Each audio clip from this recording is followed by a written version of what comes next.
चाप है उसकी लंबाई है 23.1, ठीक है ना। तो ये हमने देखा कि ये सेंट्रल एंगल है 18 डिग्री, और जो ये चाप है, ठीक है ना, ये जो चाप है इसकी लंबाई है 23.1। तो ये पूरा यदि 360 डिग्री होता तो हमें पेरीमीटर मिल जाता। तो आर्यन रेशो लगा दे। यदि 18 डिग्री दिया है, ठीक है ना, या 360 ले लो, 360 डिग्री होता तो हमें पेरीमीटर मिल जाता। ये बोल रहा है 18 डिग्री है तो 23.1 है। तो पेरीमीटर कितना हो जाएगा, ये 20 गुना हट गया तो 231 गुना 2, ठीक है ना। 23.1 गुना 20 या 231 गुना 2 ये पेरीमीटर है। और पेरीमीटर किसके बराबर होता है, 2 पाई आर। तो ये है 2 पाई आर बराबर 231 गुना 2, 2 से 2 कैंसिल हो गया, 22/7 गुना आर, और ये 231, ठीक है, ये 231 आ गया। तो 11 से कैंसिल कर दें, ये दो बार जाएगा, और ये 21 बार, 21 गुना 10, 210 प्लस 21, 231। तो जो हमें रेडियस मिली है वो मिली है 21 गुना 7/2। इसको सिंप्लीफाई नहीं करना है, क्योंकि देखो ऑप्शन देखो बहुत ही लेंथी हैं, बहुत क्लोज हैं, ठीक है। तो इसको अपन पूरा सोल्व करते हैं आगे। फिर बोला कि इसका एरिया बताओ। तो एरिया क्या हो जाएगा, पाई आर स्क्वायर 21 गुना 7/2 और 21 इंटू 7/2। तो 7 से ये 7 चला गया, 2 इसको 11 के लिए कैंसिल आउट कर दिया, ठीक है। तो अब हमारे पास जो वैल्यू बची, और एक 5 और ले लेते हैं, ऊपर नीचे 5 से मल्टीप्लाई कर देंगे तो 0 बन जाएगा डेसिमल लगाने के लिए। तो हमारे पास बचा 21 और 77 इंटू 11, ये बनेगा ना, ठीक है। 35 गुना 11 385, 21 का स्क्वायर 441, और 385 को ऊपर रखते हैं, क्यों, क्योंकि 4 4 1 तो फिर मल्टीप्लाई करने में आसान रहेगा। तो ये 385, फिर 4 से मल्टीप्लाई कर दें तो 4 5 20 का 0 2, 8 4 32 और 2 34, 4 3 कैरी 12 है, और 4 144, ठीक है, 12 और 3 115, 15 आ जाएगा, और ये बन जाएगा 04541। अब ये 587961, एक 0 बचा हुआ तो ये डेसिमल यहाँ लग जाएगा, 16978.5, 16978.5, ये आंसर है, ठीक है। और अब इसमें आप, क्योंकि बहुत बड़ी वैल्यू है, ठीक है, क्लोज है, और 798 भी है और 978 भी है, दोनों का डिजिट सम सेम है, तो डिजिट सम पे नहीं जाना। लास्ट डिजिट भी सेम है 8 और 5, तो लास्ट डिजिट पे भी नहीं जाना। ऐसा करके इसने क्या किया, और ऑप्शन भी बहुत क्लोज है, 873, 878, 978, 798, 978 और 988, ठीक है ना, बहुत क्लोज है। 16,988, 16,978 बहुत क्लोज है। तो ये सारी चीज बता के ये बोलना चाह रहा है कि भाई साहब यहाँ पूरा कैलकुलेशन कर दो। तो मैं पूरा कैलकुलेशन कर देता हूं, ये एटीट्यूड डेवलप करना है, ठीक है ना। और जो डरता है ना तो वो इसको पीटेगा यार। एग्जामिनर इसने क्लियर बोला, इसमें इस क्वेश्चन में ये क्लियर बोल रहा है कि भाई साहब पूरा कैलकुलेशन करनी आती है तो रुक, अदरवाइज डरता है तो भाग यहां से, ठीक है ना। तो पूरा कैलकुलेशन करने का आप में जज्बा होना चाहिए, और इसीलिए मैं आपको ना पूरी कैलकुलेशन भी करवा रहा हूं, ताकि वो डर खत्म हो जाए, मेरे साथ पढ़ते पढ़ते नेचुरल हो जाओ। क्लियर। ये बोला कि एक सर्कल है, ठीक है ना, उसकी रेडियस बतानी है, और जो सर्कल है ABC, ठीक है ना, परपेंडिकुलर नहीं दे रखा है इसने, ये राइट एंगल, लेकिन उसकी जो भुजाएं हैं वो दे रखी हैं 16, 30 और 34। तो ये 16, 30, 34 ये पाइथागोरियन ट्रिपलेट होती हैं। इसका मतलब ये राइट एंगल होगा, हर हाल में ये राइट एंगल होगा। 5 12 ये 8 15 17 वाला ट्रायंगल है उसका डबल है, ठीक है ना। और ये जो सर्कल बन रहा है ये ऐसे बन रहा है। अब ये बोला कि सर्कल की रेडियस हमें बतानी है, तो जो रेडियस होती है, ठीक है ना, जो रेडियस है सर्कल की वो बनती है यहाँ से यहाँ आती है, ठीक है ना। और जब राइट एंगल बनता है तो ये भी रेडियस है, ये भी रेडियस है, और ये भी रेडियस है, तीनों बराबर रेडियस है ये, ठीक है ना, तीनों बराबर लंबाई है। तो जो रेडियस होती है राइट एंगल ट्रायंगल में वो हाइपोटेन्यूज का हाफ होता है, ठीक है ना। राइट एंगल ट्रायंगल में हाइपोटेन्यूज का हाफ होगा तो 70। ये डायग्राम मैंने बना के समझाया है, एग्जाम में बनाने की जरूरत नहीं है, ये आपको याद होनी चाहिए ट्रिपलेट्स। और जो मैंने मैथ्स की टॉपर्स हैंडबुक दी है उसमें जितने भी इंपॉर्टेंट ट्रिपलेट्स हैं सारे गिवन आपको, ठीक है। ये जनरल साइंस है, ऑफलाइन अवेलेबल है, सारी कंप्लीट बुक की फ्री पीडीएफ इंग्लिश और हिंदी में आपको टेलीग्राम न्यून क्लासेस पे अवेलेबल हैं। आप जाओ पढ़ो, और कंप्लीट बुक की फ्री पीडीएफ है, ठीक है ना। जहां भी आप इसको परचेज करते हो, बहुत से बच्चों ने परचेज किया और बहुत अच्छे रिव्यू दिए हैं, 5 स्टार रेटिंग देनी है और एक अच्छा सा रिव्यू देना है, ठीक है ना। ये जनरल स्टडीज है, ये बुक अभी इस वीक में आ गई है, ठीक है ना। बाकी प्रिंट फॉर्म में भी आ गई है, ऑफलाइन भी आप ले लो। इस बुक की भी कंप्लीट पीडीएफ फ्री में अवेलेबल है टेलीग्राम पे। और इसमें क्या क्या है, पॉलिटी, हिस्ट्री, इकोनॉमिक्स, ज्योग्राफी और कंप्यूटर, मैथ्स और रीजनिंग, ये अभी जल्दी आ जाएंगी। इनकी भी कंप्लीट बुक की फ्री पीडीएफ अवेलेबल है। ये ऑफलाइन भी अवेलेबल करवा रहे हैं, तो आप ऑफलाइन से भी परचेज कर सकते हो, और जहां से भी आप परचेज करते हो 5 स्टार रेटिंग और बहुत अच्छा सा रिव्यू देना है। बहुत मेहनत के साथ ये बुक तैयार हुई है। ये फिर स्टैटिक जीके है, ये तो वैसे ही बेस्ट सेलिंग में चल रही है, ठीक है ना। इसकी भी कंप्लीट बुक की फ्री पीडीएफ है, आपको पढ़ सकते हो। आ जाओ, 5 सेंटीमीटर त्रिज्या और 60 डिग्री के वर्ग के त्रिज्या खंड का वो बताना है हमें। तो जो सेक्टर है उसका एरिया बताना है। तो टोटल ये 60 डिग्री का सेक्टर है ये, तो जो हमें एरिया फाइंड करना है वो ये एरिया हो जाएगा, ये 60 डिग्री वाला। अब आर्यन रेशो देखो, यदि 360 डिग्री होता, ठीक है ना, 360 डिग्री होता तो टोटल एरिया क्या होता, पाई आर स्क्वायर।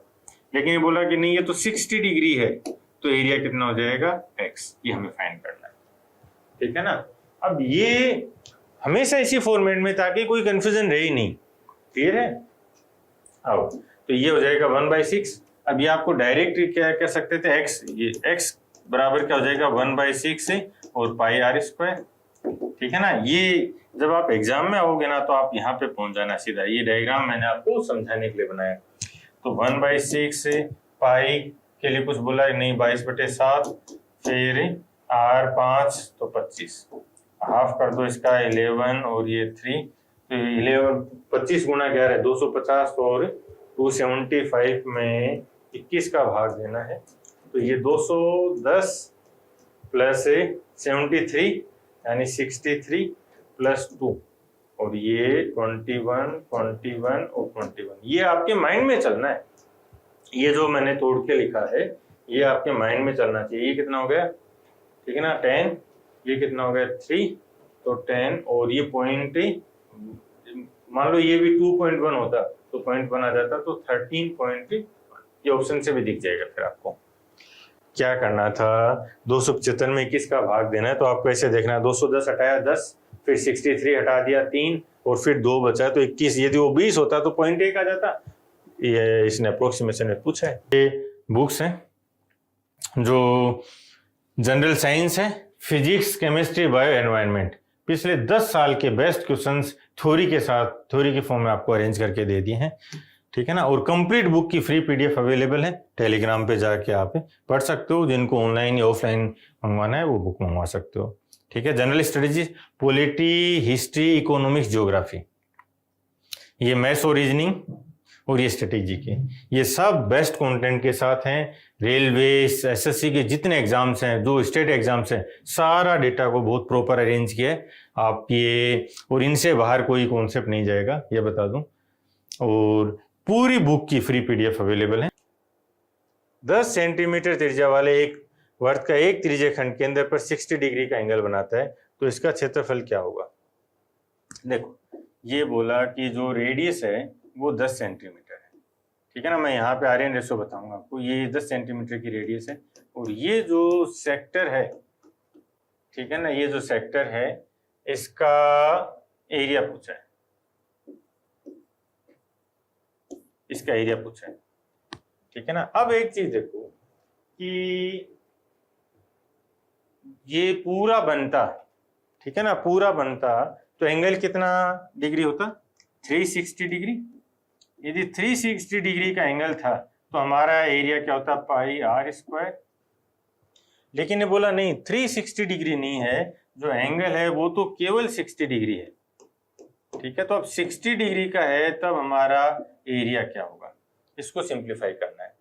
ठीक है ना, तो इस x को क्या लिखेंगे, 60/360 या 1/6 और पाई आर स्क्वायर। पाई के लिए बोला है कि 3/3.14 ले लो। r क्या है 10 का स्क्वायर 100, तो ये है हमारे पास बनेगा 314/6। इसको अपन अब देखो ऑप्शन में जा सकते हैं, 300 + 12 + 2 और ये 6 से डिवाइड हो जाएगा। ठीक है ना, ये कितना हो जाएगा 50, ये कितना हो जाएगा 2 और ये कितना हो जाएगा 1/3 यानी 0.33, तो 52.33 ये आ जाएगा। ये माइंड में चलना है, ये कैलकुलेट आ गया। 12 सेंटीमीटर रेडियस वाले एक वर्ग के सेक्टर का एरिया 32 पाई है, तो संगत चाप की लंबाई बताओ। ये भी बहुत अच्छा क्वेश्चन है। देखो ये बोला कि जो रेडियस है वो 12 सेंटीमीटर है। ठीक है, और एक जो सेक्टर है उसका एरिया, इस बार इसने क्या किया, सेक्टर का एरिया दे दिया 32 पाई, ये सेक्टर का एरिया है। तो ये बोला कि इसके संगत जो आर्क है, जो चाप है, ये चाप, इसकी लंबाई बताओ। अगेन आर्यन रेशो, यहाँ आपको वास्तव में मजा आएगा, आर्यन रेशो की पावर समझ में आएगी इस क्वेश्चन में। आर्यन रेशो की क्या पावर है, आर्यन रेशो कहता है कि हम मिडिल स्टेप्स पे नहीं जाएंगे। ठीक है ना, जैसे इसमें रेडियस फाइंड करना है, रेडियस तो दे रखा है, ठीक है ना, सरकमफेरेंस या ये एरिया पे हमें नहीं जाना। दूसरा आर्यन रेशो बोलता है कैलकुलेशन फास्ट करनी है। मैं आर्यन रेशो लगा रहा हूँ, देखो मान लो ये पूरा का पूरा, ठीक है ना, ये पूरा का पूरा, ये सेक्टर नहीं होके ये पूरा लंबाई होती, ये पूरी लंबाई।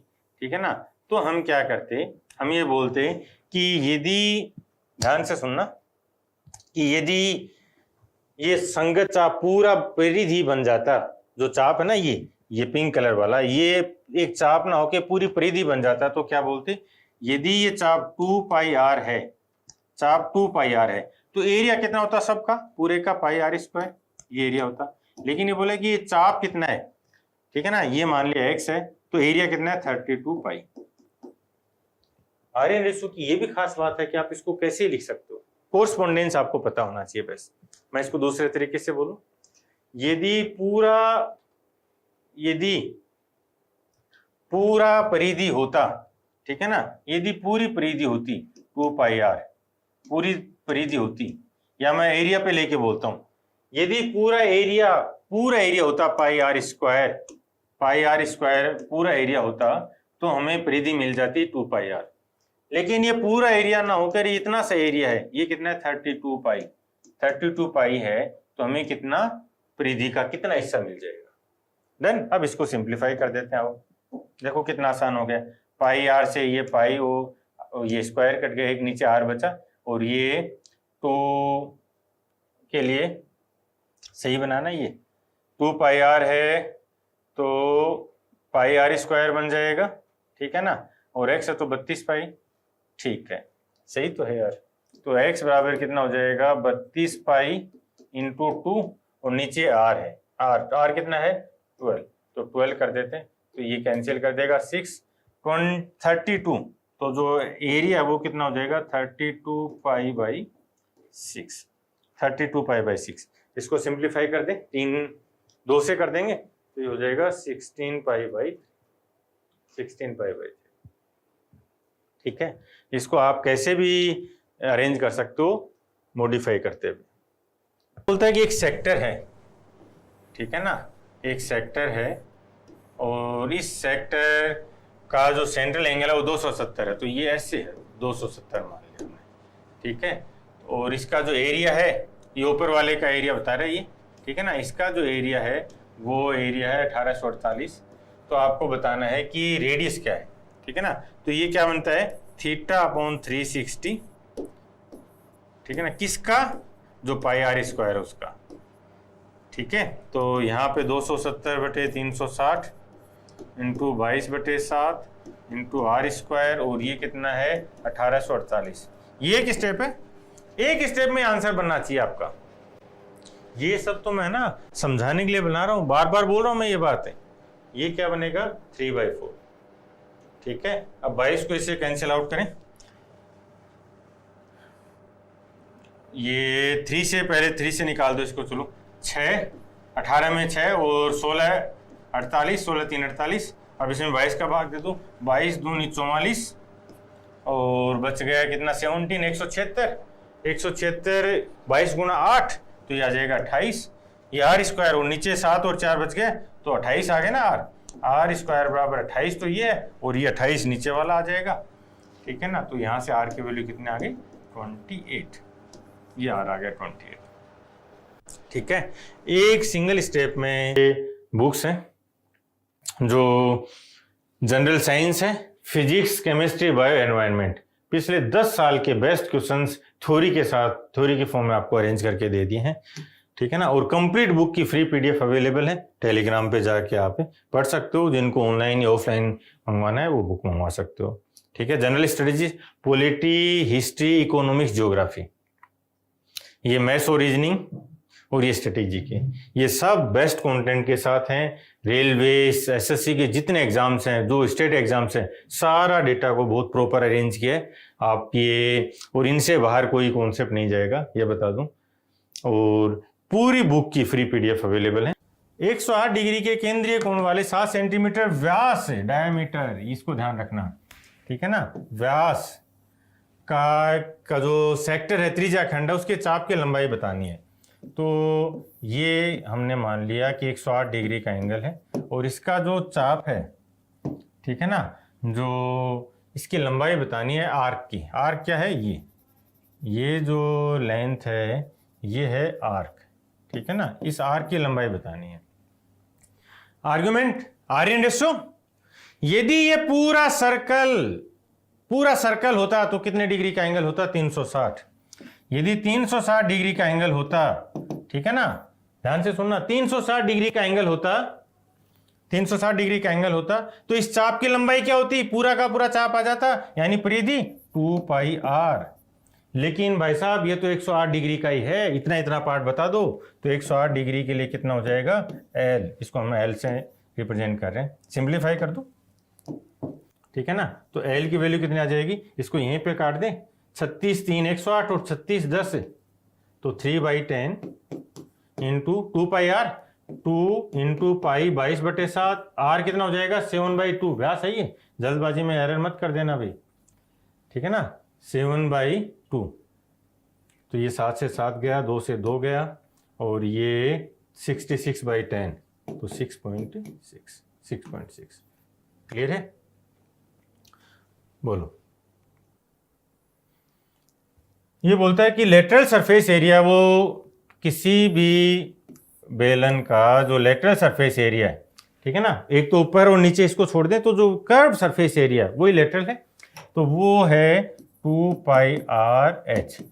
ए परिधि, ठीक है ना, जो सरकमफेरेंस है, perimeter of base into height होता है ये, और ये है 3168।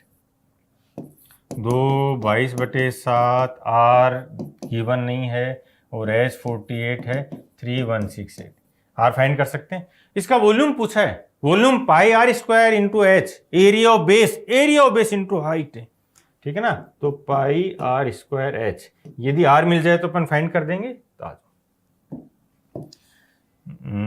देखो 2 से आधा कर दें सबसे पहले। तो जब भी आधा करते हैं तो इकाई का अंक इवन वाला 2 पार्ट में तोड़ दो, 8 का आधा कर दो 4, और 316 का आधा कर दो 150, और 8 158, तो यह आ जाएगा 158, ठीक है ना। हाफ कर दिया, 2 कैंसिल हो गए। अब 22 का भाग दे दो, 22 का भाग जा रहा है क्या, 22 7 154 और 4, ठीक है, 2 22 7 154, 4 आएगा, तो 22 दूनी 44, 24 गुना 48 और 24 3 72, तो r बराबर कितना आ जाएगा, ये 3 मल्टीप्लाई होगा 7 गुना 3/2, 21/2 πr²h, 21/2 πr²h, 21/2, और h कितना है 48। सिंप्लीफाई कर दें, देखो ये गया 3, ये 4 है, 4 को 48 से कैंसिल आउट करेंगे, कितना बन जाएगा 12। ठीक है, इसको सिंप्लीफाई कर दें। ऑप्शंस देखो, ऑप्शन बहुत नज़दीक हैं, लास्ट की 2 डिजिट भी सेम दे रखी हैं, 2 3 6 6 12, लास्ट डिजिट 2 आएगा, लास्ट डिजिट 2 हटा, लास्ट डिजिट से आंसर कर सकते हैं, लास्ट डिजिट। ठीक है, अब कई बार क्या होता है कि बच्चे को लगता है सर लास्ट डिजिट हर बार थोड़ी चलेगा, भाई हर बार करना ही नहीं यार, इसमें क्या टाइम लगा। आप इसको पहले भी देख सकते हो, ठीक है ना, इसमें कोई टाइम नहीं लगा, 2 गुणा 3 6, 6 गुणा 2 12। अब इसको पूरा सोल्व भी करते हैं, आ जाओ। पूरा सोल्व जब हम करेंगे तो देखो एक बार मैं पूरा भी सिखाऊंगा। 21 गुणा 22, 21 का स्क्वायर प्लस 21, 441 प्लस 21, ठीक है ना, 21 गुणा 22, हम इसको क्या लिख सकते हैं, 21 स्क्वायर प्लस 21, ठीक है, तो 441 प्लस 21 कितना हो जाएगा 462, ठीक है ना, 462। और 12 गुणा 3 36, 462 को 36 से मल्टीप्लाई करना है। कैलकुलेशन से डर के यदि आप लास्ट डिजिट देख रहे हो ना, तो आप हारे हुए इंसान हो, लेकिन आप टाइम बचा रहे हो और आपको लगता है कि पूरा पूछेगा ना, पूरी कैलकुलेशन करवाएगा, तो भी सबसे फास्ट करूंगा, तब आप विनर हो। आओ सोल्व करें। 462 को 36 से मल्टीप्लाई कर दें, 36 सीधा ही ले लें, 36 तो बहुत याद होना चाहिए आपको, 36 का पहाड़ा, 36 की टेबल, 36 के सारे फैक्टर्स। 360 डिग्री होता है ना पाई चार्ट में, तो 36 बहुत अच्छा नंबर है भी। और 36 का परसेंटेज रेसिप्रोकल भी याद रखना, यानी 100/36 करेंगे तो 2.777, ठीक है, ये याद होना चाहिए आपको, 2.77। आ जाओ, 36 गुणा 2 72, 7 कैरी आ जाएगा, 36 6 216, 6 गुणा 6 गुणा 6, 6 का क्यूब 216 होता है, तो 36 गुणा 6 216 और 7 223, 3 आ जाएगा, 22 कैरी हो गया। और 36 गुणा 4 144 और 22 166, 166 32 हटा, 166 32। यदि ये बोलेगा ना पूरा सोल्व कर, पूरा सोल्व करेंगे और सबसे फास्ट करेंगे, ये भी बता दूं, कर सकते हैं। आओ, 21 गुणा 22 से मल्टीप्लाई किया, 21 का स्क्वायर प्लस 21 462, फिर 12 गुणा 3 36, 36 को सीधा ले लेंगे, क्योंकि 36 को टेबल आपको याद होनी चाहिए, 36 के सारे फैक्टर्स याद होने चाहिए। 7 सेंटीमीटर त्रिज्या और 60 डिग्री का जो सेंट्रल एंगल है, ये होता है सेंट्रल एंगल, ठीक है ना, 60 डिग्री का। तो इसका एरिया पूछे, यदि पूरा 360 डिग्री होता, ठीक है ना, तो एरिया क्या होता है 2 पाई, एरिया पाई आर स्क्वायर, ठीक है ना। ये 60 डिग्री है तो एरिया कितना हो जाएगा ए, क्लियर है। तो ये एरिया की वैल्यू कितना हो जाएगी 1/6 पाई 22/7 आर स्क्वायर कितना 7 × 7, ठीक है। तो ये 7 से 7 गया, ये 2 से 3, ये 11, तो 77/3, 77/3। एक आयत की लंबाई की चौड़ाई उसकी लंबाई से 2 मीटर कम है, ठीक है ना। तो ये हमारे पास एक रेक्टेंगल हो गया और यहाँ रिलेशन दिया कि जो चौड़ाई वो कम है, इसका पेरीमीटर 68 है, ठीक है ना। तो इसका पेरीमीटर है तो L + B, लंबाई और चौड़ाई कितना हो जाएगा, आधी हो जाएगी ना, क्योंकि पेरीमीटर में तो क्या होता है 2 लंबाई है और 2 चौड़ाई है, तो ये हो जाएगा लंबाई प्लस चौड़ाई 34। अब इसको 2 पार्ट में डिवाइड करना है, लंबाई और चौड़ाई को, ठीक है ना। जिसमें जितना पार्ट एक्स्ट्रा है ना उसको अलग कर दो। ये बोल रहा है कि 2 एक्स्ट्रा है तो उसको अलग कर दिया, और जो बचा उसको बराबर बराबर बांट दो। ये थॉट प्रोसेस है, माइंड में चलना चाहिए। और ये आर्गुमेंट पता नहीं कितनी बार अप्लाई किया मैंने, इसको आधा आधा कर दिया 16। अब जिसके पास 2 ज्यादा है वो उसको दे दो, तो जो लंबाई है वो तो हो जाएगा 18 और जो चौड़ाई हो जाएगा 16। ये 16 है और ये 18 है, ठीक है ना। तो क्या पूछा इसने, लंबाई। क्या किया, 2-2 सेकंड के 5-5 सेकंड के क्वेश्चन हैं ये बोला कि पेरीमीटर 68 है, मतलब 2 लंबाई है और 2 चौड़ाई है, तो 1 लंबाई और 1 चौड़ाई 34। फिर बोला कि वो 2 कम है या 2 ज्यादा, एक ही बात है, ठीक है ना। तो इसके में जो 2 का डिफरेंस है उसको तो अलग किया पहले, फिर जो बच गया उसको बराबर डिवाइड कर दिया, 16 2 इसको दे दिया तो 18 हो गया और ये 16 हो गया। चलो हटा था, बना सकते थे। यहाँ पे दोबारा मैं पहले आपको आयरन रेशो बताऊंगा, ठीक है ना। ये जो रिलेशन है ये याद भी रखना यहाँ पे, अच्छी बात है। एरिया बराबर हाफ LR, L क्या है, जो त्रिज्य खंड है उसकी लंबाई, त्रिज्य खंड की जो लंबाई है वो L है, और जो R है वो रेडियस है। लेकिन मैं कभी भी है ना आपको डायरेक्ट फॉर्मूला या ट्रिक रटने का सजेशन नहीं दूंगा, कभी भी नहीं। आप बार बार प्रैक्टिस करते यदि कोई कॉन्सेप्ट, कोई डायरेक्ट रिलेशन आपको याद है, बहुत अच्छा है, बहुत ही अच्छा है, लेकिन रटना नहीं है। आप उसको समझे बिना यदि रटने की कोशिश कर रहे हो तो आप गलत खेल रहे हो। आर्यन रेशो से समझते हैं पहले। ये बोलता है कि 28 सेंटीमीटर रेडियस है, ठीक है, और ये जो लेंथ है, आर्क है, ये एल है, और ये एंगल है थीटा, और इसका जो एरिया है, ये जो एरिया है ये है 112, ठीक है ना, ये एरिया, इसका एरिया, ये एरिया, ये कहानी है। अब आर्यन रेशो क्या बोलता है, हमने लास्ट क्लास में भी इसको आर्यन रेशो पर डिस्कस किया था। अब समझना, ये बोलता है कि यदि एंगल थीटा है तो एरिया 112 है और रेडियस 28 है, ठीक है ना, और जो ये जो लंबाई है, ये एल है, ठीक है ना। अब रिलेशन देखना आर्यन रेशो का। यदि ये एंगल थीटा ना होकर, ये एंगल थीटा ना होकर 360 डिग्री होता, ठीक है ना, ये थीटा है, हमने माना थीटा है, ये थीटा नहीं होकर 360 डिग्री होता, यदि ये एंगल 360 डिग्री होता तो इसका पूरा बन जाता, और पूरे का एरिया बताओ, पूरे का एरिया कितना हो जाता? पूरे का एरिया पाई आर स्क्वायर, ठीक है ना, पाई आर स्क्वायर हो जाता। लेकिन ये जो एरिया है, ठीक है ना, ये एरिया क्लियर हो गया।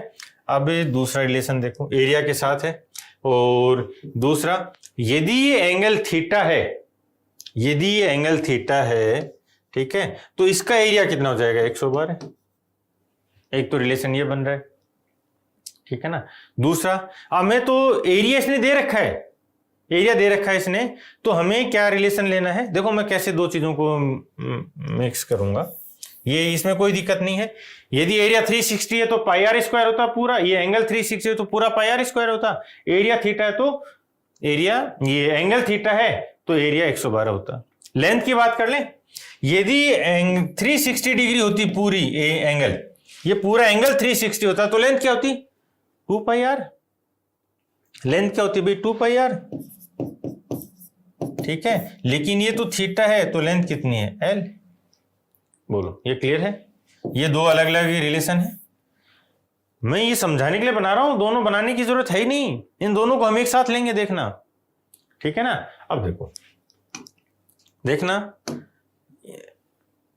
यदि हमारा एंगल या लेंथ की रिलेशन ले रहा हूं, यदि लेंथ जो आर्क है ना, ये लेंथ, यदि ये लेंथ 2 पाई आर है, यदि ये लेंथ 2 पाई आर है तो एरिया कितना होगा? जो लेंथ है वो 2 पाई आर हो जाती है, लेंथ है तो एरिया कितना होता है? बोलो, पाई आर स्क्वायर। लेकिन वो बोलता है नहीं भाई साहब, जो एरिया है ना वो 2 पाई, ये जो लेंथ है ना वो 2 पाई आर नहीं है, जो लेंथ है वो तो एल है, ठीक है ना। तो एरिया कितना हो जाएगा? 112। ये समझ में आया क्या? देखो, या तो आप ऐसा कर सकते हो, दो इक्वेशन बना दी, अब इसमें इसका भाग दे दो, ठीक है ना, तो भी वही रिलेशन बनेगा।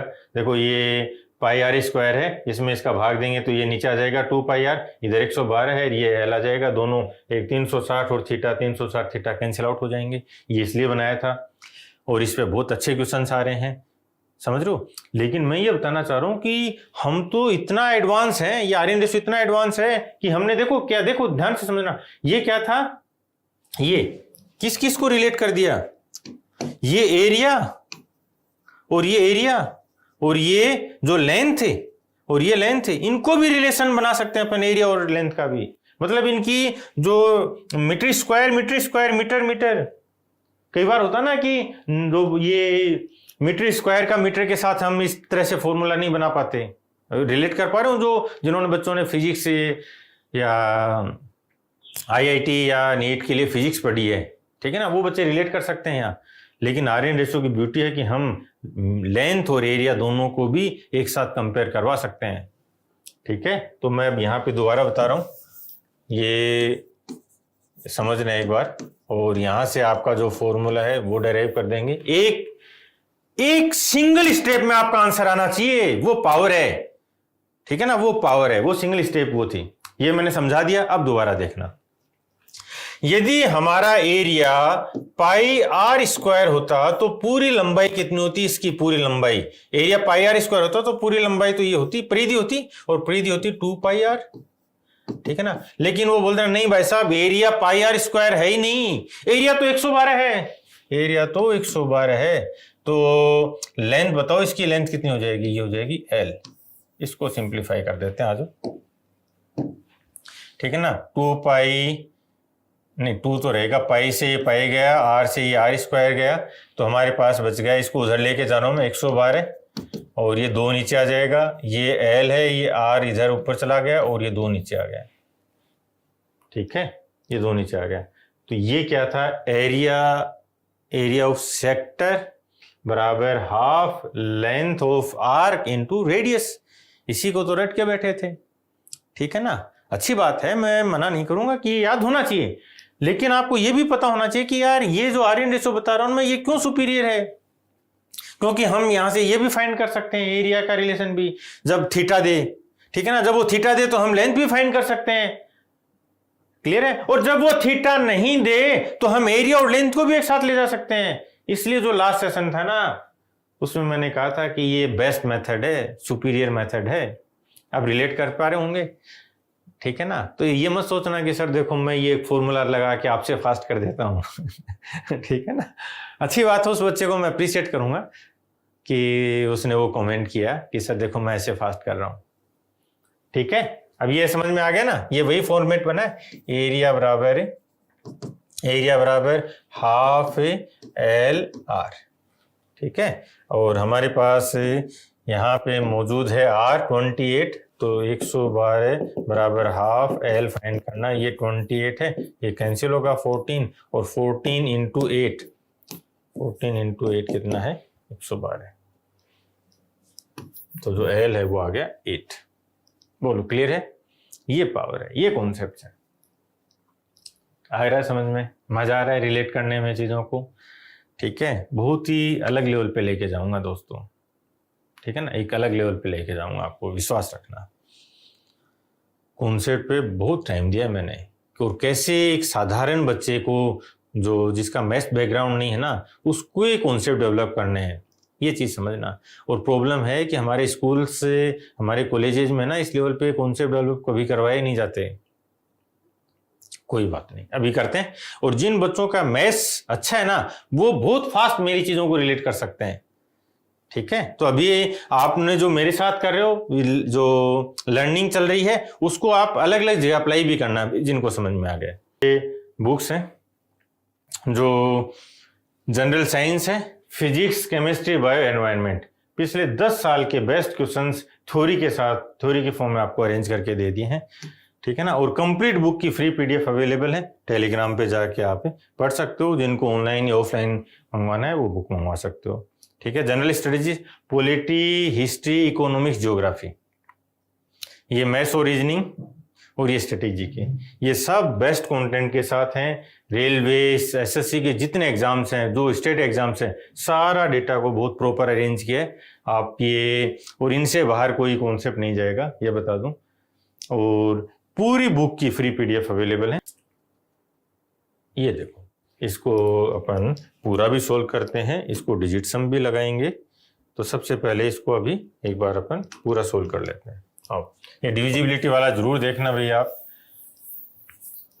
ठीक है। जो मैंने पहले क्लासेस करवा रखी हैं, अल्टीमेट कॉन्सेप्ट्स हैं, उन्हीं की सारी एप्लीकेशंस अपन पढ़ रहे हैं। आ जाओ, ये बोलता है एक सर्कल है और इसके आर्क, ठीक है ना, इसका एक आर्क है, और इस आर्क की जो लंबाई है वो 19.25 सेंटीमीटर है, और जो एंगल है वो 18 डिग्री का है, ठीक है। 18 डिग्री का एंगल है, और इस आर्क की जो लंबाई है 19.25 है,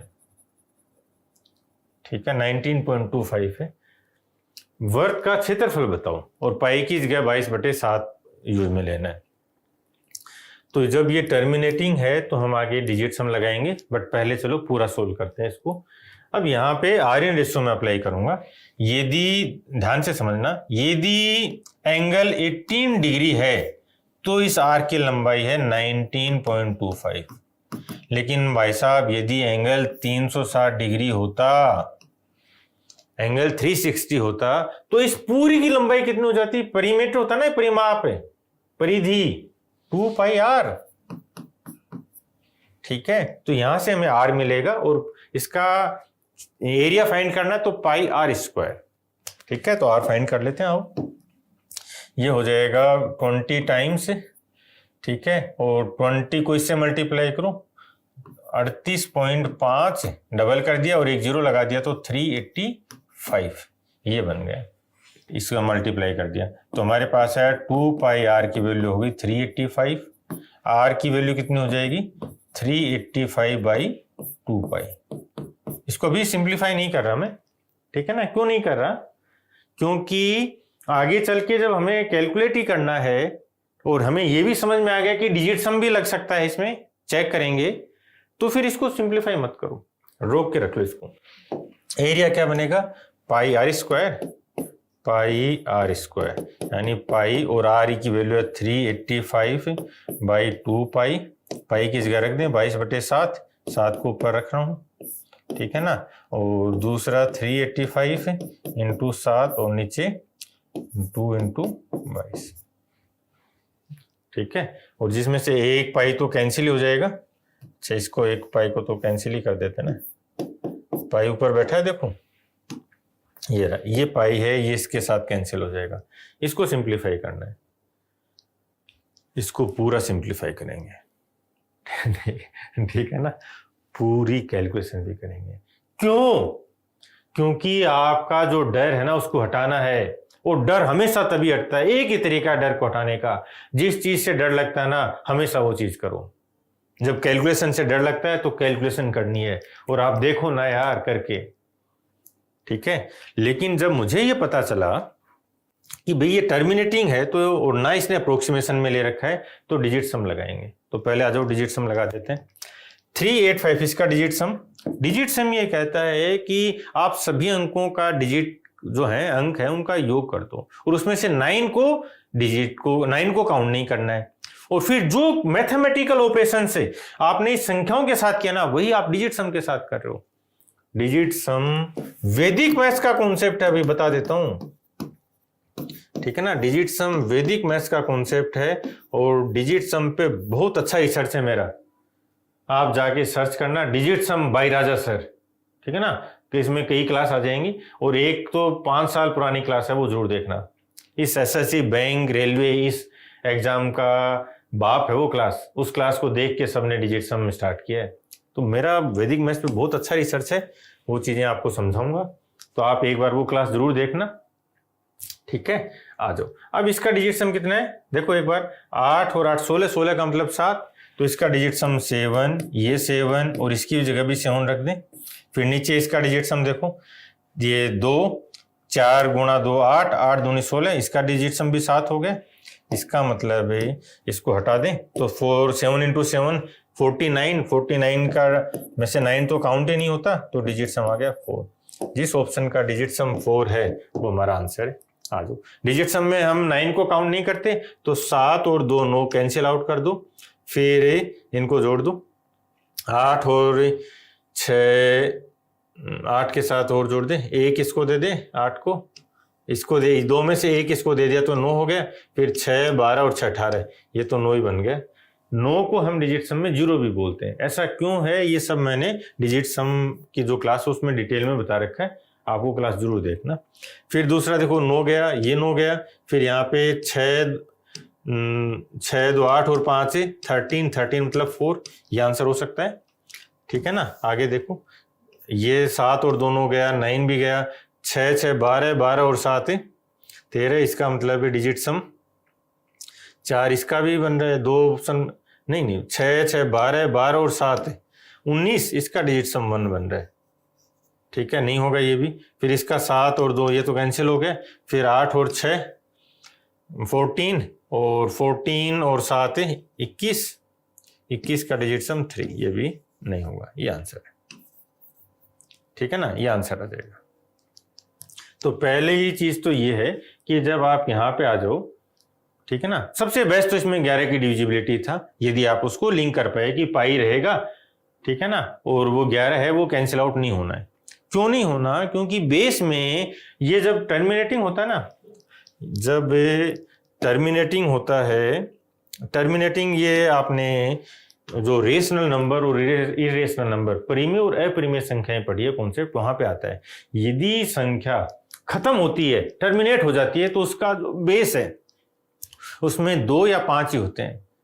जब हर डिनोमिनेटर 2 या 5 की फॉर्म में होता है तभी वो खत्म होता है, टर्मिनेट होता है। इसका मतलब है जब हम इसको सिंप्लीफाई कर रहे हैं ना, तो इसके हर में डिनोमिनेटर में केवल 2 या 5 है, 11 नहीं हो सकता, तभी ये टर्मिनेट हुआ है।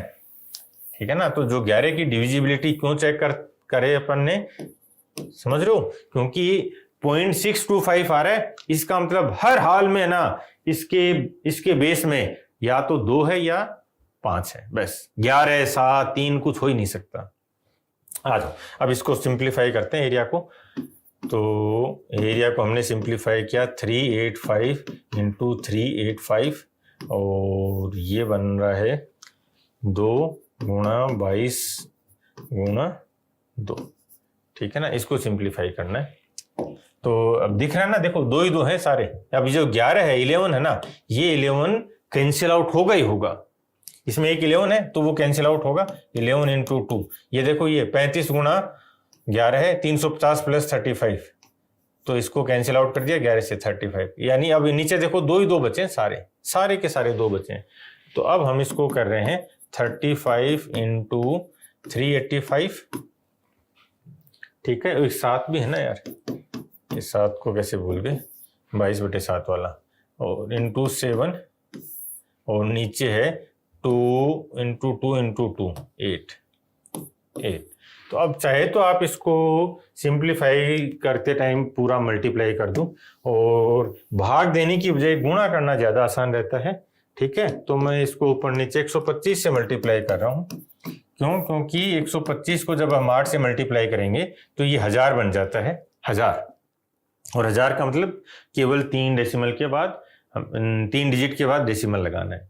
ठीक है, अब इसको सिंप्लीफाई करते हैं। आजो 35 गुणा 7 210, और 35 245, तो 385 को 245 से मल्टीप्लाई करते हैं। डरना नहीं है कि सर ये कैलकुलेशन होती है, क्या होती है ना, आओ करेंगे, और इसीलिए करवा रहा हूँ उस डर को हटाने के लिए। 5 से करें, 5 5 25, 2 8 5 40, और 2 42, 4 5 3 15, और 4 19। फिर 24 को साथ ले लेते हैं, 24 5 120, 12 कैरी आ गया। फिर 24 8 192, 192, और 12 तो 204, तो 20 कैरी आ गया, और 24 3 72, और 20 92, 92। तो आ जाएगा 5 2 9 4 3 13 13, एक इसमें जोड़ दिया, और ये 94325। अब इसको 125 से मल्टीप्लाई कर देते हैं, 94325, 125 से मल्टीप्लाई कर देते हैं। 5 से ले लें पहले, फिर 12 साथ ले लेंगे, तो 5 करेंगे तो 5 और 5 25, 2 5 10, और 2 12 का 2 1 15, और 1 16, 1 5 4 20, और 1 21, 2 9 5 45, और 2 47। फिर अब 12 साथ ले लो, 12 5 60 60 0, 6 कैरी हो गया, 12 2 24, और 6 30, 3 कैरी आ जाएगा। फिर 12 3 36, और 3 39, 3 कैरी आ जाएगा। 12 4 48, और 3 51 51, 5 कैरी आ जाएगा। ठीक है ना, और 12 9 108, और 5 113, 113, ये आ जाएगा। ये एग्जैक्ट वैल्यू आ गई अभी, चेक करते हैं कोई एरर तो नहीं हुई है। नहीं, एरर नहीं होनी चाहिए। क्यों? क्योंकि जब मैं तो बोलता बोलता कर रहा हूँ भाई, आपको तो बहुत कॉन्सेंट्रेट होके करना है। ठीक है ना, फिर भी इतना कॉन्फिडेंस होना चाहिए। 9 और 10 0, एक कैरी आ गया, वो इसमें जोड़ दिया, 7 और 1 8, और ये 9, और 7, और ये 11, और 3 के बाद डेसिमल लगा देंगे, ये आ गया है 3 डिजिट के बाद 1179062.5। यस, पूरा सही है, ये लो। ठीक है ना, ठीक है, तो ये भी करना है। मैं इसीलिए करवा रहा हूं ताकि आपका ये डर हटे, आप भी ये कॉन्फिडेंस फील करो कि कर दूंगा। और यदि ऐसा मान लो इसमें डिजिट सम भी नहीं लग रहा होता, सपोज डिजिट सम भी इसमें 2 में सेम कर देता, या 11 की डिविजिबिलिटी 2 में सेम कर देता, कर सकता है। और वो बोले ना ये पूरा सोल्व कर, तो मैं पूरा भी सोल्व करूंगा, पूरा सोल्व करूंगा और आंसर करूंगा। ठीक है ना, ये एटीट्यूड बनना चाहिए। और ये कॉन्फिडेंस कब आएगा? ये कॉन्फिडेंस केवल तभी आएगा जब आप यहां पे करोगे और इसको मैच करवाओगे। और यदि मान लो ये मैच नहीं होता, इसका मतलब कंसंट्रेशन की कमी है, सिंपल। ये अच्छा था, इसको समझते हैं। ये बोला कि जो बाहरी त्रिज्या के बराबर आंतरिक व्यास वाला 1 मीटर का पाइप बनाया जाता है। जो बाहर का रेडियस है उतनी उसके अंदर वाला डायमीटर है और 1 मीटर लंबाई है। चलो मैं इसको बनाता हूं एक बार। ये बोला कि ये एक पाइप है, ठीक है, और इसमें दो पाइप कैसा है, ये थोड़ा मोटा है, इस टाइप से बना हुआ है, ठीक है। अब ये बोला कि जो बाहर वाली रेडियस उसको आर मानते हैं, बड़ी को, और छोटे वाले को स्मॉल आर। तो ये बोला कि जो बाहर वाली रेडियस है वो अंदर की व्यास के बराबर है। अंदर का व्यास कितना हो जाएगा? 2r। तो ये रिलेशन इसने हमें दे दिया।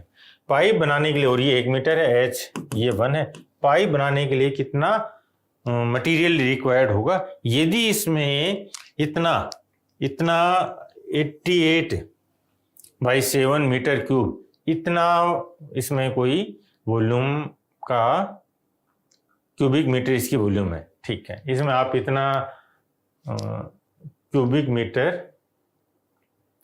का कोई लिक्विड भर सकते हो, ठीक है। ये बोला है। अब देखो यहां 2 तरीके हैं हमारे पास। लिक्विड किस में भरा जाएगा? लिक्विड तो जो अंदर वाला पार्ट है उसी में भरा जाएगा। जब भी आप मान लो आपके पास कोई पाइप है, ठीक है ना, और उसकी मोटाई है, तो उस मोटाई का क्या करेंगे? मोटाई तो मटेरियल की है, जो पानी आएगा वो तो अंदर वाले में आएगा। क्लियर है ना पॉइंट? मान लो अब आपने इसको और मोटा कर दिया तो पानी थोड़ी बढ़ जाएगा, जो क्वांटिटी है वो तो इसी में रहेगी। इसका मतलब जो ये वॉल्यूम है ना, जो होल्ड करेगा, वो आपको ये अंदर वाले का वॉल्यूम गिवन है, और वो क्या होगा? पाई r स्क्वायर h, और ये वैल्यू 88/7। 88 और 7 है, तो ये डायरेक्ट कैंसिल आउट भी हो रहा है। और जरूरी नहीं कि हम इसको कैंसिल आउट करें, क्यों? क्योंकि जो बड़ी रेडियस है ना, वो भी हमें छोटी रेडियस की फॉर्म में दे रखी है, तो हम इसको डायरेक्ट भी कर सकते हैं। दोनों तरीके से समझाऊंगा, ठीक है। अब ये समझ में आ गई कि इसका जो वॉल्यूम है 88/7 पाई r स्क्वायर h है। मटेरियल मतलब पूरा जो बाहर वाली त्रिज्या उसके साथ निकाल दें और उनमें से ये अंदर वाला हटा दें वॉल्यूम, तो हमें मटेरियल का वॉल्यूम मिल जाएगा। तो बाहर वाले का वॉल्यूम देखो कितना हो जाएगा, वॉल्यूम बड़े वाले का, ठीक है ना, कितना हो जाएगा? पाई r स्क्वायर h, और r की जगह क्या लिख सकते हैं अपन? 2r। ये रहा रिलेशन दे रखा है इसने, तो पाई 2r square h is 4r square, तो 4r स्क्वायर h, पाई तो रहेगा ना, 4 पाई r स्क्वायर h, और ये 1 पाई r स्क्वायर h था। इसका मतलब है जो पूरा बाहर तक लेंगे तो 4 पाई r स्क्वायर h है, 4 पाई r स्क्वायर h है, और अंदर वॉल्यूम जो लिक्विड है वो 1 पाई r स्क्वायर h है। तो मटेरियल कितना हुआ भाई? 3 पाई r स्क्वायर h, ठीक है ना। तो मटेरियल कितना आ जाएगा? मटेरियल आ जाएगा 3 पाई r स्क्वायर h। 4 टोटल है, उनमें से पाई r स्क्वायर h घटा दिया, तो ये वैल्यू हमें फाइंड करनी है। तो 3 और पाई r स्क्वायर h हमारे पास गिवन है, इसने दे रखा है 88/7। इसको सिंप्लीफाई कर दो, 80 गुणा 3 240 प्लस 24 264 और 7, इसको लिख सकते हैं 210 प्लस 49 प्लस 5, ठीक है ना। ये मैं लिख रहा हूं, आपको लिखने की जरूरत नहीं है, डायरेक्ट हो जाएगा। तो कितना हो जाएगा? 30 प्लस 7 प्लस 5/7, कल वाली क्लास में बताया था ठीक है ना, 71 होता है तो ये बन जाएगा 37.71, ये आंसर आ जाएगा 37.7। ठीक है, ये आंसर हो गया।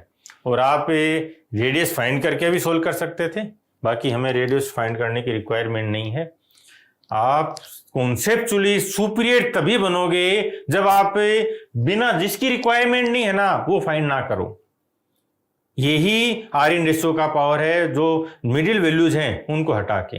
हमें इसने रेडियस पूछा है क्या? नहीं पूछा ना। तो जब हम बिना रेडियस फाइंड करे आंसर कर सकते हैं तो रेडियस क्यों फाइंड करें भाई? और यहां तो चलो ये कैलकुलेशन आसान है, 88 कैंसिल आउट हो जाएगा। ठीक है ना, मान लो ये यहां पे कुछ कैलकुलेशन और लंबी दे देता, बड़ी दे देता, और देगा, ऐसे क्वेश्चन भी बनाता है, तो फिर आप ये परेशान होते हो कि सर एग्जाम में टाइम नहीं मिलता। भाई कॉन्सेप्ट पे काम करो। ठीक है ना, चलो ये रेडियस फाइंड करके देखें तो 22/7 into are square into H1 है, और ये 88/7 है, ये 7 गया, ये 4 हो गया, आर स्क्वायर 4 है तो आर की वैल्यू आ जाएगी 2। ठीक है ना, और ये यहाँ पे पुट कर देना, इसकी वैल्यू मिल जाएगी। ये बुक्स हैं जो जनरल साइंस है, फिजिक्स, केमिस्ट्री, बायो, एनवायरनमेंट, पिछले 10 साल के बेस्ट क्वेश्चंस थ्योरी के साथ, थ्योरी के फॉर्म में आपको अरेंज करके दे दिए हैं। ठीक है ना, और कंप्लीट बुक की फ्री पीडीएफ अवेलेबल है, टेलीग्राम पे जाके आप पढ़ सकते हो। जिनको ऑनलाइन या ऑफलाइन मंगवाना है वो बुक मंगवा सकते हो। ठीक है, general studies, polity, history, economics, geography, ये मैथ्स और रीजनिंग, और ये स्ट्रेटेजी के, ये सब बेस्ट कंटेंट के साथ हैं। रेलवे, एसएससी के जितने एग्जाम्स हैं, जो स्टेट एग्जाम्स हैं, सारा डेटा को बहुत प्रॉपर अरेंज किया है आप ये, और इनसे बाहर कोई कॉन्सेप्ट नहीं जाएगा, ये बता दूं। और पूरी बुक की फ्री पीडीएफ अवेलेबल है। दो त्रिभुजों का एरिया दे रखा है, हाइट दे रखी है, बेस पूछा है, तो एरिया क्या होगा त्रिभुज का? हाफ बेस इंटू हाइट, जहाँ पे जो एरिया 1 और एरिया 2, दो ट्रायंगल्स की बात कर रहे हैं ना ये, तो इनका एरिया देखेंगे तो ये हो जाएगा हाफ B1H1 और हाफ B2H2। ठीक है, ये वैल्यू बनेगी। अब यहाँ पे ये हाफ तो दोनों में कॉमन है, हट गया। एरिया 4 और 3 का रेशियो है, 4 और 3। फिर बेस का एरिया हमें फाइंड करना है, B1 B2 ये फाइंड करेंगे, और हाइट्स का जो रेशियो है वो 6 और 5 का रेशियो है। सिंप्लीफाइड कर दो, ये 2 हो जाएगा और ये 3 हो जाएगा, तो फिर ये 5 इधर जाएगा, 5 को ऊपर ले चलते हैं, तो 5 गुणा 2 10, और ये 3 नीचे आएगा 9। तो B1 और B2 का रेशियो 10:9 है, 10:9। अब देखो एक चीज और याद रखना कि मैं है ना आपको समझाने के लिए चीजें लिख रहा हूँ, आपको जब एग्जाम में करना था तो केवल एक बॉक्स बनाना है। ठीक है ना, अब आप बोलोगे कि सर ये पूरा क्यों लिखते हो? वो इसीलिए कि मुझे, मेरा पर्पज ये क्वेश्चन सोल्व करना नहीं है, मेरा पर्पज है आपका कॉन्सेप्ट डेवलप करना। मेरा पर्पज है कि जो कॉन्सेप्ट है उनको रिवाइज करते हुए चलना, और जो नए बच्चे हैं उनको रिकॉल करवाते हुए आगे बढ़ना। मेरा पर्पज है आपको कुछ नई लर्निंग देना। 5 12 13 का रेशो दे रखा है इसने, तो एरिया बोलो कितना हो जाएगा? Half base into height, Pythagorean triplet है ये भी, तो हाफ बेस इंटू हाइट। ठीक है, ये दोनों को देखेंगे तो कितना हो जाएगा 30, ये एरिया 30। लेकिन ये बोलता है कि इनका जो पेरीमीटर है तो 90 है, पेरीमीटर तो 90 है, तो पेरीमीटर यहाँ इस ट्रायंगल में पेरीमीटर कितना है? ये इनका पेरीमीटर कितना 30 और ये पेरीमीटर 90। तो यदि पेरीमीटर 3 टाइम्स होता है तो एरिया 9 टाइम्स होता है। ठीक है ना, तो इसका 9 टाइम्स हो जाएगा 270, 270। देखो यदि दो ट्रायंगल हैं, ठीक है ना, और सिमिलर हैं क्योंकि वो रेशो दे रखा है तो बड़ा बन रहा है वो। ठीक है ना, तो जो वैल्यू बनेगी उसमें हमारे पास जो फॉर्म बन रहा है वो क्या बन रहा है कि यहाँ पेरीमीटर 30 था, लेकिन वो बोल रहा है कि भाई पेरीमीटर आपका 30 नहीं 90 है। तो जो साइड साइड होती हैं, एरिया जो साइड है इसके स्क्वायर में होता है। ठीक है ना, एरिया साइड के स्क्वायर के डायरेक्टली प्रोपोर्शनल होता है। तो इसमें कोई दिक्कत नहीं है। यदि आपका पेरीमीटर 3 टाइम्स है, 30 से 90 बना, ठीक है ना, 30 से 90 बना, तो आपका एरिया 9 टाइम्स होगा, जो कि 270 है। क्लियर है? ये बहुत ही अच्छा क्वेश्चन है, इसमें बहुत अच्छे से अपन कॉन्सेप्ट देखेंगे। देखो 45 सेंटीमीटर एक ऊंचा शंकु है और का फ्रस्ट्रम है, इसके दो त्रिज्याएं 28 और 7 है। इसको पिघलाकर अपन ने एक सिलेंडर बनाया, उसके आधार की त्रिज्या और ऊंचाई का जो रेशियो है वो 3 और 5 है। तो आपको बताना है इस बेलन का वक्र पृष्ठ, जो कर्व्ड सरफेस है ना, जो दीवारें हैं, उनका एरिया बताओ। ठीक है ना? तो कर्व्ड सरफेस का एरिया क्या होता है? Curved surface area perimeter base into height. तो perimeter base 2 pi r into h, 2 pi r h होता है। पाई है मौजूद यहाँ पे, मतलब 11 का डिविजिबिलिटी चेक कर सकते हैं। आओ चेक करो, 45 और 80, इन दोनों 45 में +1 आ रहा है और इसमें +3। ये 11 की डिविजिबिलिटी मैं करवा चुका हूँ, बहुत अच्छे से सर्च करना, डिविजिबिलिटी बाई 11 राजा सर। ये देखो इन दोनों का सम कर दो, 46 और 10, 56 नहीं भाग जाता, हटा। 46 और 40, 86 नहीं भाग जाता, हटाओ इसको भी। तो ये एक ही बच्चा है, 46 20, 66 भाग जा रहे हैं, तो ये हमारा आंसर होगा। बहुत अच्छा क्वेश्चन है, एग्जाम में था तब तो हम डिविजिबिलिटी पे चले जाते, कोई इशू नहीं है, लेकिन जब हम यहाँ पे सोल्व करें तो इसका पूरा डिटेल में सोल्व करेंगे और कॉन्सेप्ट को डेवलप करेंगे। ठीक है ना? तो आ जाओ कॉन्सेप्ट डेवलप करते हैं। अब इसमें मैं आपको समझाता हूँ क्या क्या चीजें हैं। ये एक फ्रस्टम है, ठीक है, ये फ्रस्टम है, तो इसमें हमारे पास दो तरह की रेडियस हो जाएंगी, ये छोटी आर और ये एक बड़ी आर, और ये जो इन दोनों के बीच की दूरी है ये एच। क्लियर? अब सिलेंडर की बात करेंगे, आपको ये है ना वॉल्यूम और ये सब बहुत अच्छे से याद होना चाहिए। ये एक सिलेंडर है, सिलेंडर का वॉल्यूम कितना होता है? Area of base into height, area of base into height. यहाँ पे एरिया ऑफ बेस क्या, पाई आर स्क्वायर, और हाइट है एच। मान लिया ये आर है और ये जो हाइट है ये एच है, तो ये बन जाएगा पाई आर स्क्वायर एच। अब इसी रेडियस का और इतनी ही ऊंचाई का, यानी इसी के ऊपर बना दे, ठीक है, इतनी ही ऊंचाई का और यही रेडियस का यदि एक शंकु बना दिया जाए, ठीक है ना, वो बहुत अच्छे से समझना भाई, यदि एक शंकु बना दिया जाए तो इस शंकु का, या और बड़े वर्ड में बड़े कॉन्सेप्ट पे देखें तो ये जो कोन है ये तो है प्रिज्म, ठीक है ना, और ये जो शंकु कोन जो सिलेंडर है, सिलेंडर तो प्रिज्म है, और ये जो शंकु है ये क्या है? पिरामिड। ये पिरामिड की फॉर्म है, पिरामिड विद सर्कुलर बेस शंकु। ये क्या है? Cylinder, prism with circular base. Clear है ना? तो ये पिरामिड, ये तो प्रिज्म हो गया, शंकु, और ये शंकु तो हो जाएगा पिरामिड, और जो आपका सिलेंडर है ये हो जाएगा प्रिज्म। तो इसका प्रिज्म या शंकु का वॉल्यूम, ठीक है ना, कोन का वॉल्यूम, वॉल्यूम ऑफ कोन, ये कितना हो जाएगा? ये 1/3 हो जाएगा, पाई आर स्क्वायर एच। इसका मतलब यदि हमारे पास एक रेडियस, समान रेडियस के हाई और समान हाइट के सिलेंडर और शंकु हैं, या प्रिज्म और पिरामिड हैं, तो प्रिज्म का जो वॉल्यूम होगा उसका 1/3 वॉल्यूम होगा पिरामिड का। डन। अब यहाँ जो फॉर्म बनेगी वो भी ऐसी फॉर्म बनेगी। ये कैसे बना? ये एक शंकु को कट करके बनता है, तो यहाँ जो फॉर्म बनती है ना, उसमें ध्यान रखना, हमारे पास जो फॉर्मेट बनता है वो बनेगा 1/3 पाई आर। दो हैं, ये दो आर है, तो इनकी जो कॉम्बिनेशन है वो सारे कॉम्बिनेशन बना दो, और हाइट तो आएगा ही। कॉम्बिनेशन क्या है? आर स्क्वायर प्लस आर और आर, ठीक है ना।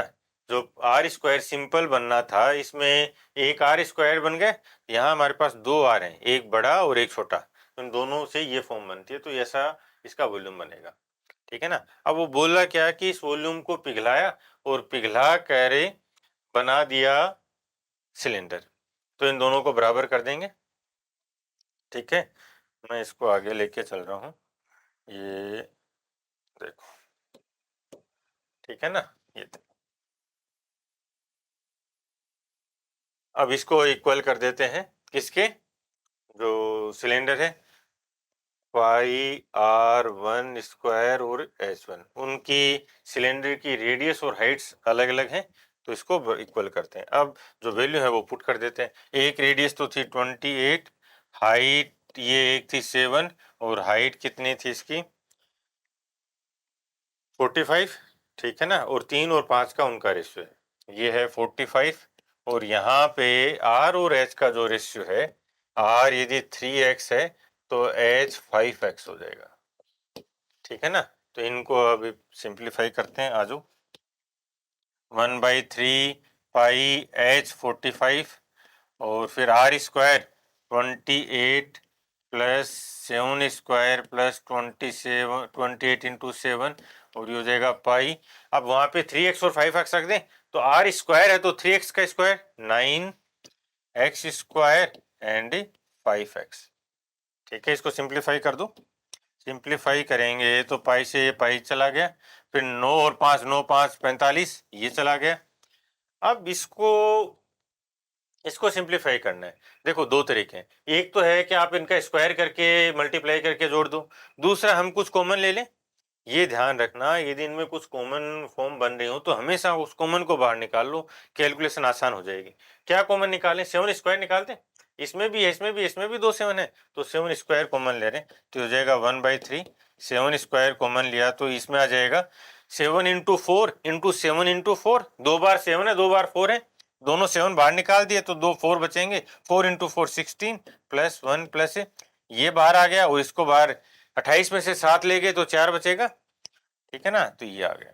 और इधर आ जाएगा एक्स क्यूब, एक स्टेप और ले लेते हैं, तो 7 स्क्वायर, और ये आ गया 21, और ये एक्स क्यूब, यहाँ से ये चला जाएगा 7, तो एक्स क्यूब 7 क्यूब हो गया ना, इसका मतलब जो एक्स है इसकी वैल्यू आ गई 7।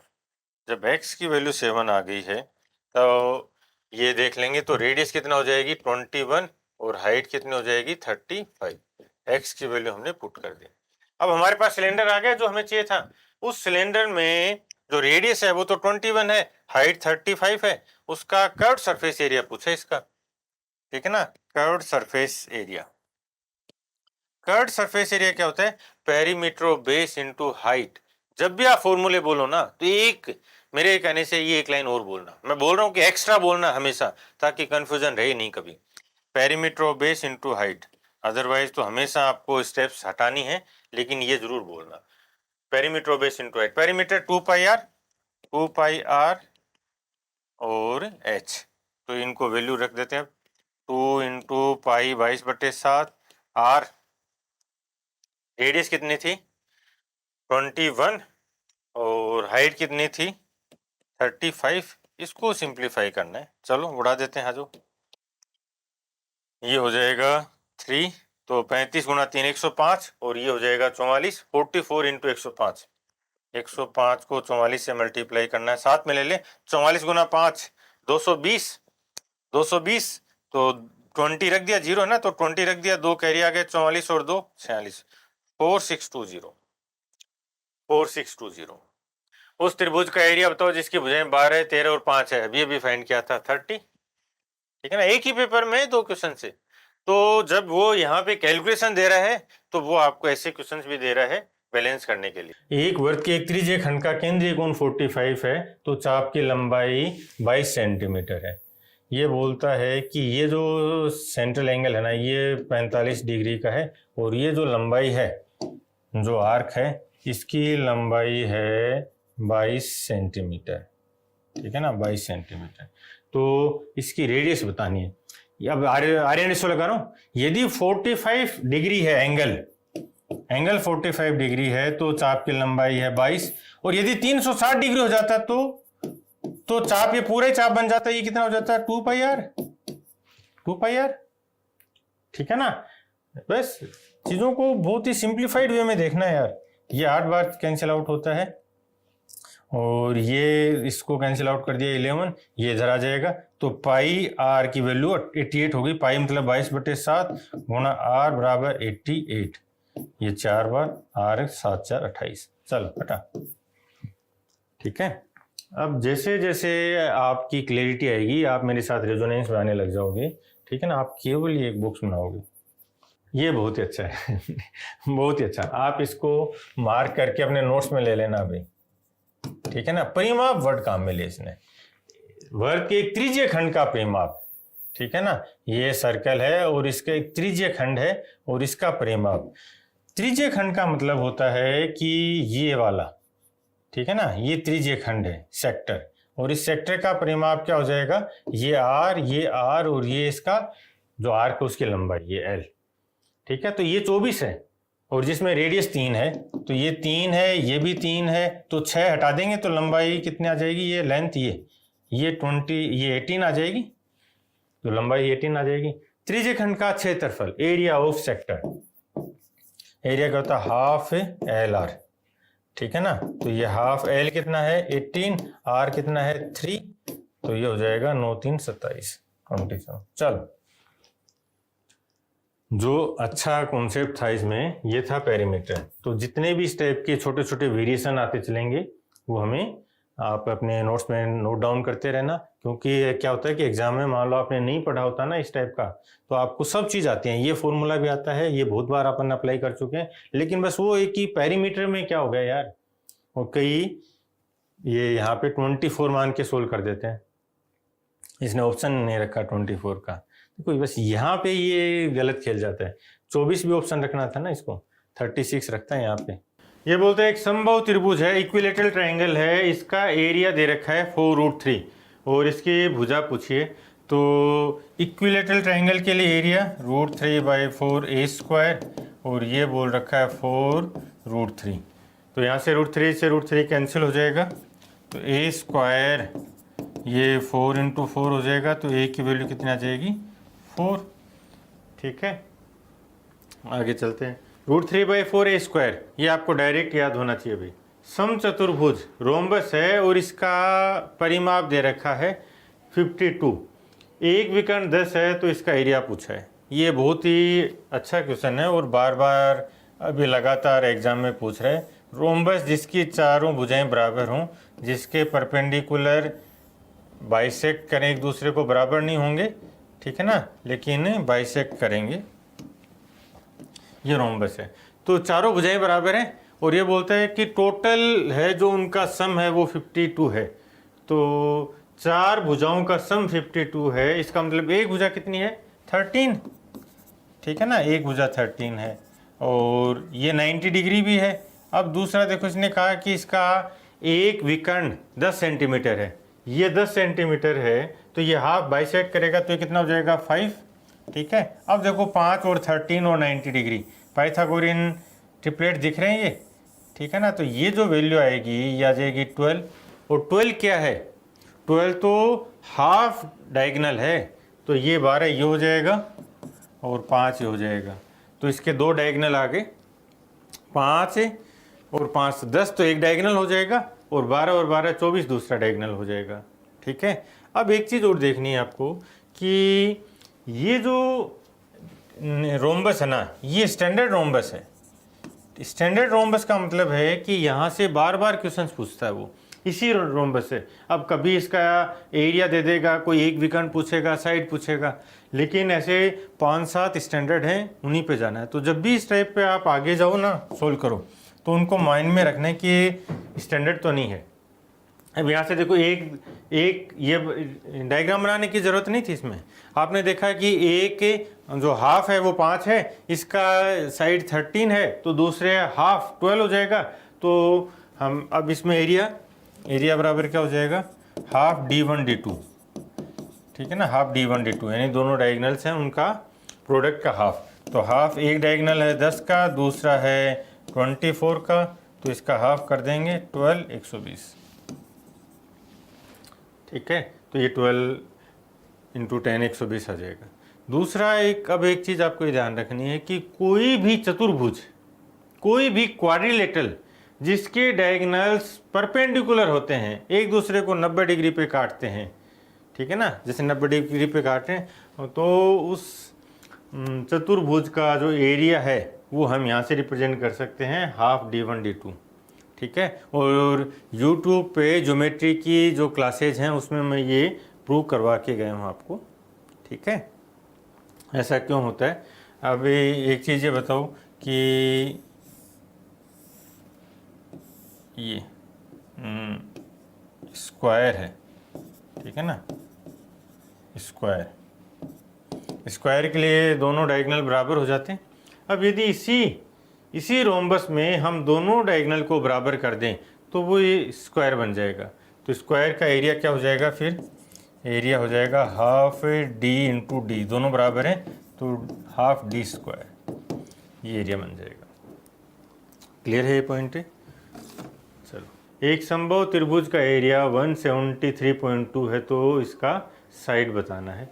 एरिया कितना हो जाएगा? √3/4 a स्क्वायर, और ये है 173.2। √3 कितना होता है? √3 होता है 1.732। तो ये जो लिखा हुआ है ये वास्तव में क्या लिखा हुआ है? ये जो पार्ट है, ये जो लिखा हुआ है, ये लिखा हुआ है √3 × 100, ठीक है ना, ये लिखा हुआ है। तो यहाँ से इसकी जगह अपन कर दें √3 × 100, ठीक है। √3 से √3 चला जाएगा, 4 उधर चला जाएगा, तो a स्क्वायर बराबर कितना हो जाएगा? 400। तो a की वैल्यू 20, a स्क्वायर 400 तो a 20 हो जाएगा। 8 सेंटीमीटर त्रिज्या वाले के सर्कल के त्रिज्य खंड सेक्टर का एरिया बताना है जो 4.6 सेंटीमीटर चाप द्वारा या आर्क द्वारा बनाया गया है। ये अपन आर्यन रेशो से प्रूव कर चुके हैं। जो बच्चे नए हैं वो सारी क्लासेज देखो भाई, क्योंकि जो प्रूव मैं पहले क्लासेज में करवा चुका हूँ, बहुत डिटेल में करवा चुका हूँ, वो बार बार करवाने का सेंस नहीं बनता। इसके लिए हम अब डायरेक्ट फॉर्मूला ले रहा हूँ। एरिया क्या होता है सेक्टर का? एरिया ऑफ सेक्टर, ठीक है, ये होता है हाफ LR। L क्या है? लेंथ ऑफ आर्क, और रेडियस है R, ठीक है ना। तो हाफ L कितना है? 8 और ये 4.6, कोई फ़र्क नहीं पड़ना, आगे पीछे कैसे भी लिख दो, ठीक है। तो ये 23 हो जाएगा 2.3, ठीक है ना। 23 8 184, 23 8 है 184, डेसिमल है तो 18.4 बन जाएगा, ठीक है। तो 23 है ना, 23 बहुत बार काम में आ रहा है लगातार, आपने भी देखा होगा। तो एक काम ये करना है कि आप 23 का ये जो टेबल्स है ना, ये तो ज़रूर काम में ले रहे हैं, तो इनको याद करने की कोशिश करना। कोशिश क्या, याद ही करना ना यार। ये एक सर्कल की रेडियस दे रखी है 1.75, परिधि क्या होगी ये बताना है। तो जो रेडियस है, परिधि पेरीमीटर क्या होता है? 2πr। ये तो आसान है, डायरेक्ट फॉर्मूला फिट करना है। ये 1.75, इसको ऐसा लिख सकते हैं 175/100, 25 से काट दो, ये 7 हो गया, ये 4 हो गया, ये 7 से 7 कैंसिल हो गया, ये 44 में 4 का भाग दे दो तो 11 आ जाएगा, 11 सेंटीमीटर। देखो कई बार है ना, ये आसान क्वेश्चंस भी लेके आता है, बहुत बार आपको थोड़े अच्छे क्वेश्चन भी मिलेंगे। उस त्रिभुज का क्षेत्रफल ज्ञात करो जिसकी दो भुजाओं की लंबाई 4 और 5 है और उनके बीच का एंगल 45 डिग्री है। यहाँ पे ये ध्यान रखना है कि ABC मान लो ये है, इनके बीच में एंगल है 45 का, A के अपोजिट A, B के अपोजिट B, ठीक है। तो इसका जो एरिया होता है वो होता है हाफ AB साइन थीटा, ठीक है ना, हाफ AB साइन थीटा, ये ध्यान रखना है। ये रिलेशन कैसे बनता है ये सारे मैं बहुत अच्छे से ज्योमेट्री में करवा चुका हूँ। उनके बीच का एंगल 45 है, ठीक है ना। तो एरिया देख लें, हाफ A कितना 4, B 5 है, और साइन 45 1/√2, ठीक है। तो ये हो जाएगा, ये 2 बार, फिर ये √2 टाइम्स, तो 5√2, ठीक है ना, 5√2। ये आप अपने शॉर्ट नोट्स में लेके चलना भी, ठीक है, ये शॉर्ट नोट्स में लेके चलना है। चलें आगे। एक आयताकार मैदान का एरिया दे रखा है और लंबाई चौड़ाई से 20% अधिक है, ठीक है, तो लंबाई बतानी है। तो ये मान लिया चौड़ाई यदि 5x है तो ये 20% अधिक हो जाएगी 6x। एरिया 30x² और ये किसके बराबर है 480। तो यहाँ से सिंप्लीफाई करेंगे तो ये हो जाएगा 16, तो x की वैल्यू आ जाएगी 4, तो 4 से मल्टीप्लाई कर दो 20 और 24। इसने लंबाई पूछा है, लंबाई पूछा है तो 24। एक समचतुर्भुज रोम्बस है, इसका एरिया बताना है, जिसकी एक भुजा दे रखी है 17 और एक विकर्ण दे रखा है। ठीक है, तो रोम्बस में हम जब रोम्बस में चारों भुजाएं बराबर होती हैं, ठीक है, परपेंडिकुलर होते हैं और बाइसेक्टर होते हैं, ये बाइसेक्ट करते हैं। ठीक है, तो यहाँ ये 90 डिग्री पे है। तो अब यहाँ यदि अपन देखें तो एक विकर्ण 16 का है, ठीक है ना, इसका मतलब है 8 ये हो जाएगा, 8 ये हो जाएगा, और एक भुजा 17 है, यानी सारी भुजाएं 17 हैं, एक नहीं, वो तो सारी 17 होती हैं, सारी भुजाएं बराबर होती हैं। ठीक है, तो यहाँ से अब देखो ये 8 15 17 हो जाएगा, तो ये 15 है, ये जो डिस्टेंस है, ये ऊपर वाला भी 15 हो जाएगा क्योंकि बाइसेक्टर है। तो यहाँ अब ये बोलता है कि इसका एरिया बताओ। ठीक है ना, एरिया क्या होता है, half d1 d2, half d1 और d2।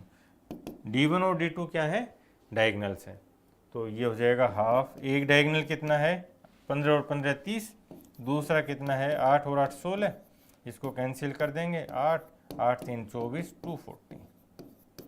ठीक है ना, 240। ये रिपीटेड है, बार बार आया अभी लेटेस्ट एग्जाम्स में। ये बोल रहा है कि जो पेरीमीटर है, तो पेरीमीटर क्या होता है 2πr, ठीक है ना, और 13.2 यानी ये 132, ये 6 बार चला जाएगा, ये 3 बार हो जाएगा, r की वैल्यू हो जाएगी 21/10 यानी 2.1।